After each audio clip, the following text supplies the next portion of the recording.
امتحانات الشفوي كانت صعبه جدا. ان انت تبقى واقف قدام الباب كده رهبه. فعلا كنت متعاطفه جدا معاهم وكنت حاسه بيهم وكنت بسهل عليهم وكنت بسهل عليهم. انا عايزه اقول لك كنت بديلهم الاسئله. الامتياز كله قضيته وانا بريجننت حامل اصلا. دي المفاجاه. طبيعه الشعب المصري لما بيشوفوا واحده ست سايقه اصلا ما بيسيبوهاش في حالها. ايوه. ما بالك واحده ست سايقه وجنبها خروف.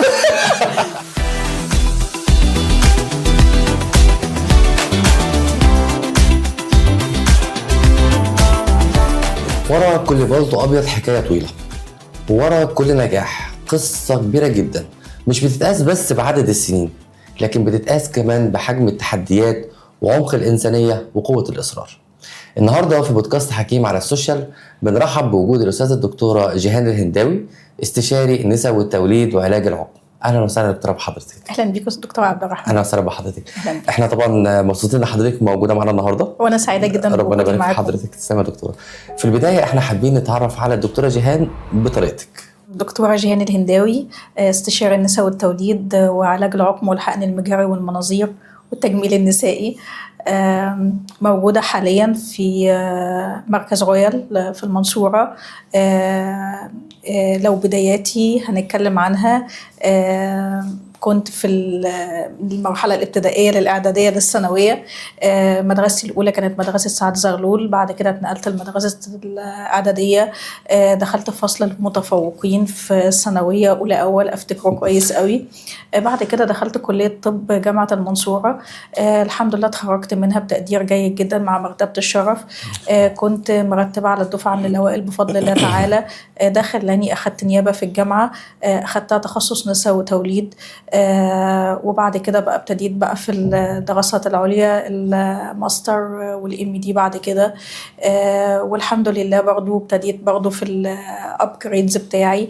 انا دايما اطور من نفسي. اخدت دبلومة المناظير الجراحية من فرنسا من جامعة كليرمون-فيران.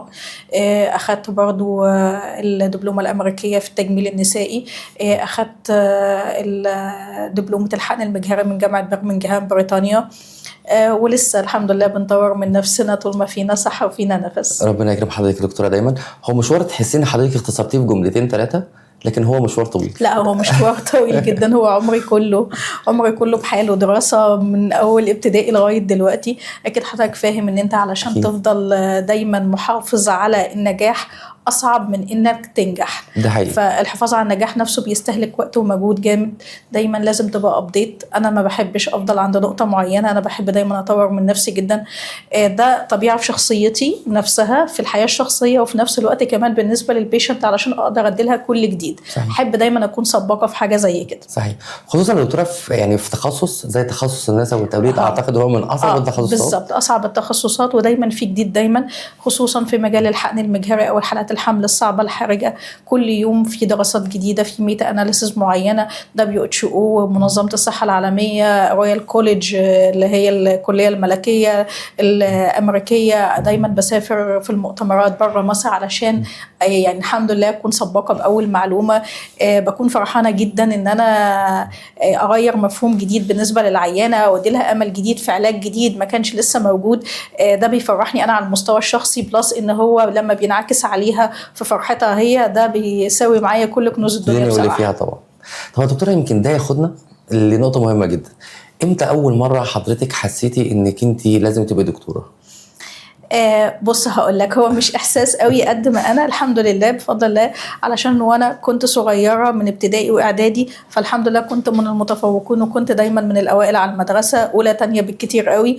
فكان دايما مدرسيني الاعزاء كانوا دايما بيلقبوني بالدكتوره، فكانوا دايما يقولوا لي دكتوره جيهان. وطبعا انت اكيد عارف ثقافه المجتمع ان هم دايما الدكتور ده بيبقى مهنه ساميه يعني وفيها رساله كويسه، فهم يعني كانوا شايفيني كده. من وقتها حبيت ان انا اكون دكتوره.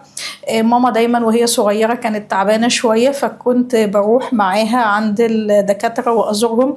كنت برضو بنبهر بشخصيه الدكتور، ازاي هي مش مجرد مهنه ماديه قد ما هي رسالة إنسانية وفيها ثواب عظيم. الكوكتيل ده كله يعني حببني في الطب. أعتقد دكتورة برضو دعوات الناس او دعوات بالظبط. المرضى دي بقى لوحدها بقى كنز لوحده خالص يعني. او هقول لك من الاخر، المهنة ستريسفول جدا يعني أكيد. المهنة صعبة بطريقة لن تتخيل، بالذات تخصص النساء والتوليد. هو اللي بيصبرنا عليها ايه؟ هو اللي بيصبرنا عليها شوية الدعوات الحلوة. صحيح. يعني هو ده مكسبي. انا ساعات لما العيانه بتقول لي اجيب لك ايه، بقول لها ادعي لي. من احسن الحاجات الحلوه اللي بتحصل لي في حياتي لما بفتح واتس بالصدفه او بتاع ده ماسنجر بالصدفه، والاقي فيديو جاي لي من واحده بتدعي لي وهي في العمره. الله. يعني بجد خلاص كل التعب بقى بيهون والله. صح. لو كنت ايه بالذي يعني ساعات اقول يعني ايه اللي دخلني المجال ده، ما كان زماني ست بيت زي الفل. بس كفايه الدعوات دي بصراحه، هي اكيد اللي بتقعد لنا وبتحسسنا دايما ان احنا عندنا موتيف وحافز ان احنا نكمل. مش عارف برضو دكتوره، هل هينفع اقول لحضرتك لو رجع بيك الزمن هتختاري نفس الطريق تاني؟ اكيد. اكيد. هو انا هختار ان انا اكون دكتور، لكن ممكن اغير التخصص حتى بعد النجاح اللي حضرتك وصلت له دلوقتي. يعني دكتوره جيهان يعني ما شاء الله من يعني من صح. اهم واشهر صح. دكاتره النساء اللي صح. موجوده يعني. لو بصت لها من المستقبل دلوقتي بعد ما انا يعني الحمد لله النجاح اللي ربنا كتبه لي، هتقول لا طبعا ابقى غلطانه ان انا ممكن اغير المهنه. يمكن لو كنت اخترت مهنه تانية ما كنتش هنجز فيها واحقق فيها نجاح زي كده. انا بس كنت زمان يعني كنت عايزه اكون دكتور الجلديه، وكان عندنا في النيابات بحكم ان احنا كنا عدد نيابات معين انت في كادر الجامعه، فهي كانت نيابه واحده جلديه موجوده في اعلان تاني، زمايلي عارفين الكلام ده، فكانت ريسك بالنسبه لي، ممكن اخدها وممكن ما اخدهاش، فخلاص اخترت اللي موجود بقى اللي هو ايه النساء. طب دكتوره، طبعا في وسط المشوار الطويل ده انا عارف ان اكيد في تحديات كتيره جدا واجهت حضرتك في الكليه، فتفتكر يا دكتوره ايه اكتر تحدي كان موجود مع حضرتك وحضرتك قدرت انك انت تعدي منه ازاي؟ اول الكليه خالص، بسم الله الرحمن الرحيم. بسم الله الرحمن الرحيم. انا اول ما دخلت الكليه اللي هو لا مش هعرف اكمل. ايه اللي حصل؟ اول محاضره في الكليه خالص كل زملائي الدكاتره عارفين، دخلنا محاضره كده الدكتور النحاس الله يرحمه، كانت عن الاوتونوميك نيرفس سيستم. هي كانت محاضره عن الاوتونوميك نيرفس سيستم. اتفوجئت ان بعد المحاضره قالوا ان الكتاب خلص. يعني الكتاب ايه اللي خلص؟ ايه اللي حصل؟ ايه اللي حصل؟ ازاي؟ انا اصلا مش فاهمه حاجه. انا طبعا زمان كنت تعليم عربي، ما كنتش تعليم انجليش، ففجاه لقيت اللي دخلنا على انجليش سيرف، وطبعا انجليش كمان مش مجرد انجليش اللي احنا كنا بناخده انجليش مصطلحات ميديكال، انت ما كنتش تعرف عنها اي حاجه خالص. فجاه لقيت ده انا مش فاهمه اصلا انت بتقول ايه، انت فجاه خلصت الكتاب انت ده. فده طبعا بصراحه للامانه بلوك. صحيح. بلوك يعني عمل لي احباط شديد. حسيت لاول مره في حياتي، لاول مره يعني انا اللي بتطلع من الاوائل وكده، حسيت ان انا هفشل، مش عارفه اكمل في المجال ده. بس بقى لما بصيت لقيت بقى يعني ايه زمايلي حواليا هي كل قليله اللي كانت فاهمه بصراحه، بس هم كانوا مدارس انترناشونال شويه وكانوا واخدين زي كورسات قبل ما يدخلوا، ودي ما كانتش معانا يعني.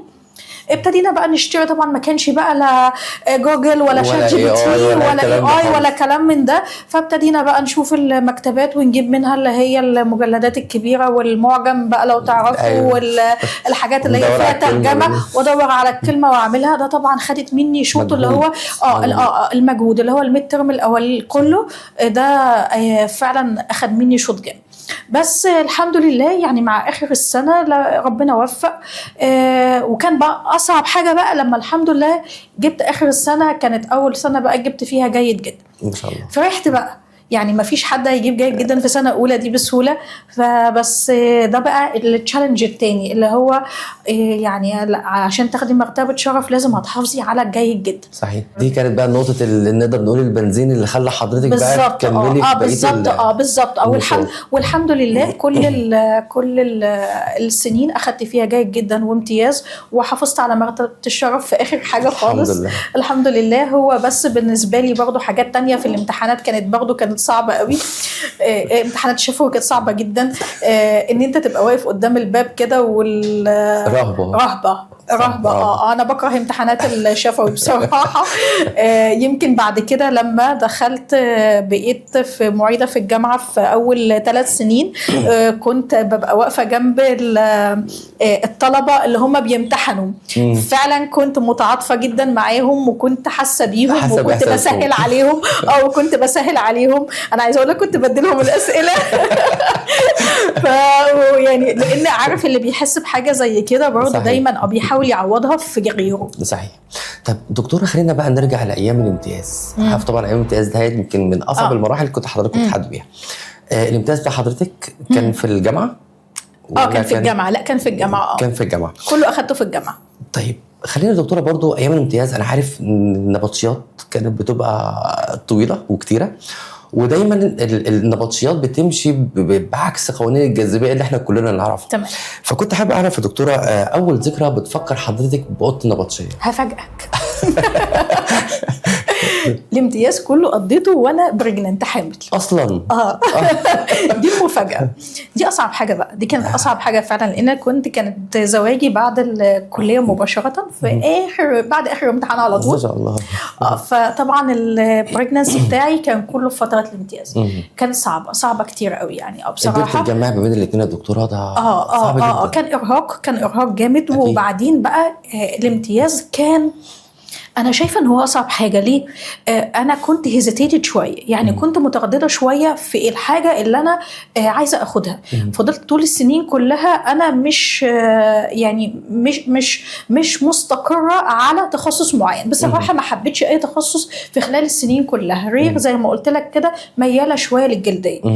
بس لما اتخرجت وكده فحبيت اشوف كل حاجه، ما حبيتش اثر في اي حاجه. فابتديت شهرين في كل مكان علشان احب الحاجه اللي انا هتخصص فيها، ان لو حبيتها هديلها اكتر. هتبدأي فيها طبعا. بالظبط. فشفت كل حاجه. رحت الجلديه، ورحت البطنه، رحت الجراحه. وطبعا كان اصعب حاجه خالص بقى كانت الايام الجراحه في مستشفى الطوارئ. لان طبعا بقى مش عايزه اقول لك بقى الطوارئ يعني اصعب حاجه في الطوارئ الخناقات والبلطجيه. دي كانت بالنسبه لنا بقى، كمان كنا زمان بقى وبنت وكيوت وكده. المناظر دي كانت صعبه. الحوادث، البتاع، الخياطات اللي كنا بنخيطها.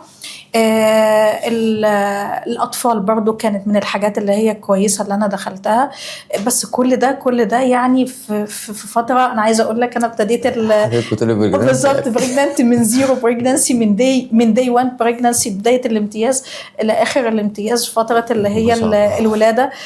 بعدها بقى ابتديت إن أنا دماغي يبقى مايندد.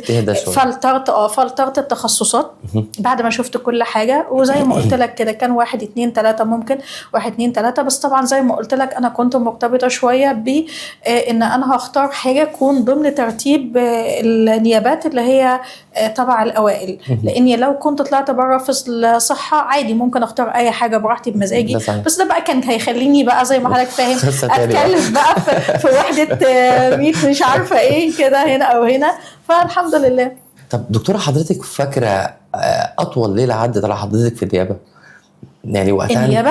يعني وقتها حضرتك كنت بريجننت، وفي اكيد حصل لا حاجه. لا، هي النيابه جت بعد البريجننسي. النيابه جت بعد البريجننسي. بعد الولاده. هي كان الامتياز كله كان في فتره الحمل.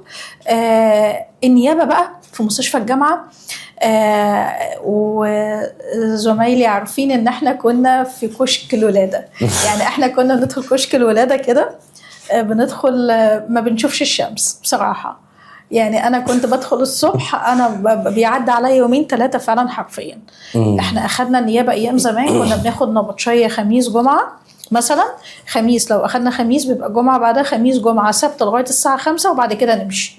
ولو في شغل مثلا وتغيير او احنا بنسلم واستلم، ده ممكن برضو يتاخر معانا يعني.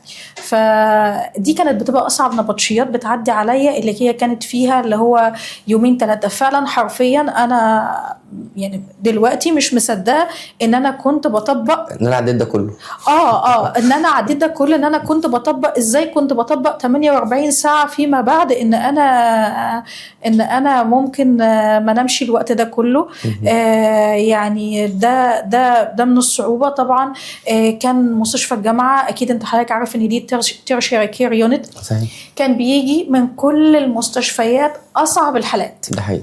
احنا ما كناش بنشوف حاله سهله تقريبا، غير الحالات اللي هي كانت بتيجي تقول كده مش لاقيه الدكتور بتاعها بالظبط.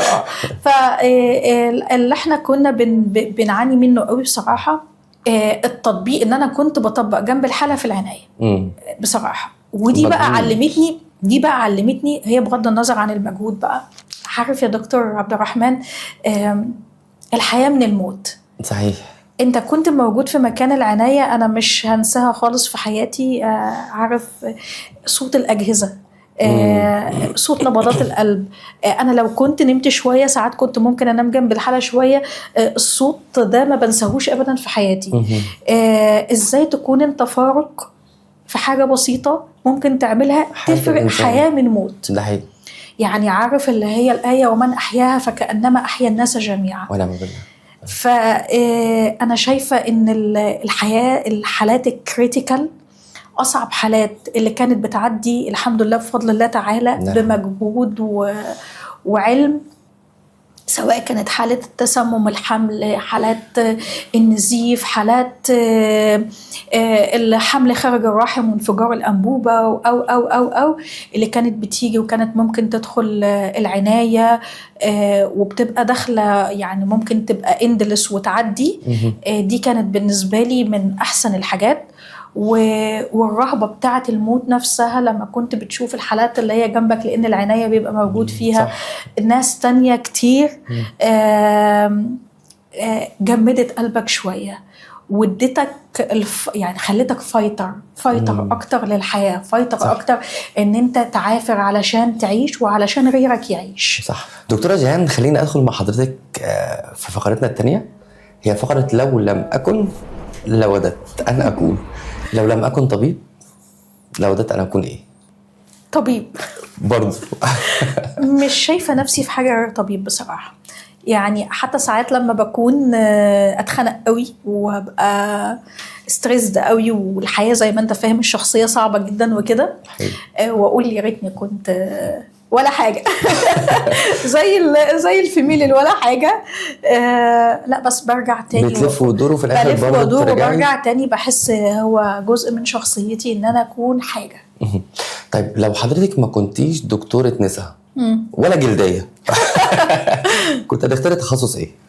أنا شايف إن حضرتك بتحبي تخصص الجلدية جدا. بحب الجلدية، بحب النساء، بحب النساء وبحب الجلدية، بس كنت هختار جراحة برضه. جراحة برضه. جراحات يعني ممكن أختار جراحة تجميل. دكتورة جيهان، لو لم أكن طبيب مشهور لوددت أن أكون إيه؟ أكون مدرس في الجامعة، أكمل تدريس في الجامعة للطلبة. بحب قوي أدي المعلومة، بحبها أن أنا أديها في كبسولات صغيرة. برضو بحسها هي رسالة لوحدها مهمة جدا.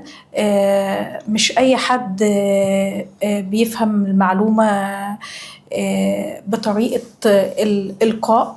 ممكن ساعات بفن معين في اللي هي اسمها موهبة توصيل المعلومة. فبحس ان انا بحس بكده بصراحة ان انا ممكن اعمل مميزة في الحتة ده، تقدري الحمد لله. المعلومة الحمد لله. وبس طبعا الاتنين مع بعض صعب جدا. اكيد صعب جدا، صعب ان انت تكون دكتور مشهور وفي عندك حالات كتير ومرتبط معاهم ليل ونهار. هتقدر تدي الاثنين في وقت واحد. مجهود مضاعف جدا. على الأقل ممكن حد غيري يعمله، بس أنا بالنسبة لي صعب، خصوصا مع وجود بيت وأسرة. ربنا يخليهم لك يا دكتورة. طيب الدكتورة، العيادة طبعا يعني بيبقى فيها مواقف كتيرة جدا. فيها منها اللي بيفرح حضرتك اكيد، في منها الكوميدي، في منها المواقف الغريبه. فخلينا نعرف دكتوره جيهان من حضرتك، ايه اغرب موقف حضرتك قابلتيه في العياده؟ اغرب موقف قابلته في العياده، بص زي ما انت قلت كده في مواقف غريبه كتيره جدا قابلتني، سواء من ازواج الحالات، ومن الحالات. من اقرب المواقف بالنسبه للبيشنت مثلا انطباع البيشنت لما انا بقول لها ببشرها مثلا بالحمل مثلا بعد فتره تاخر طويله، بشوف رياكشنات بقى مختلفه، حاجات غريبه. بصراحه بصراحه وبحبها.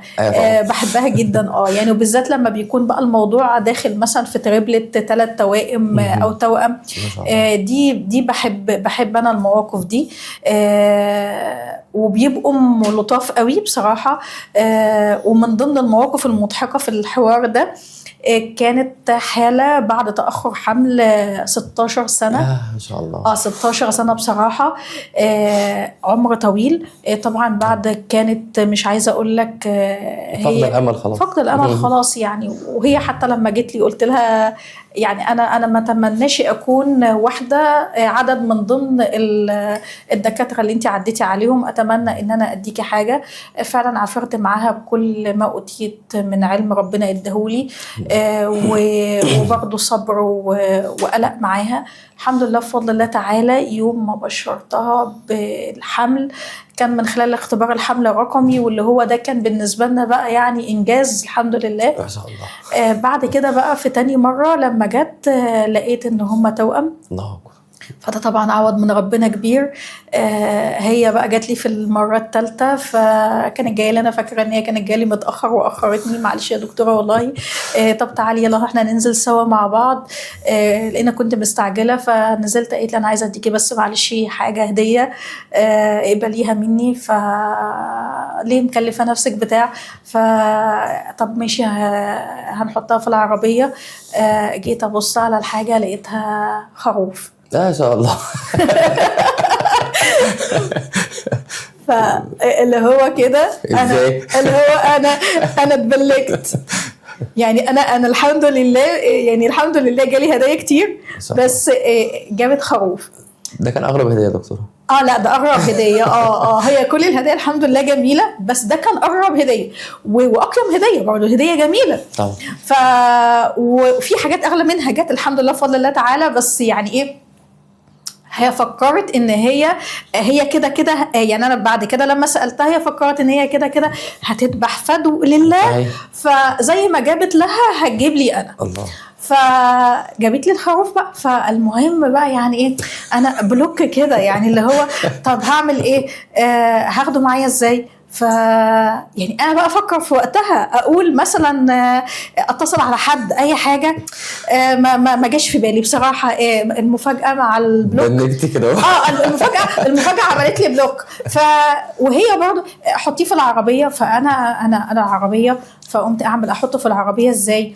فالمهم هي ساعدتني هي وجوزها، رجعت الكرسي اللي جنبي ورا وحطوه جنبي.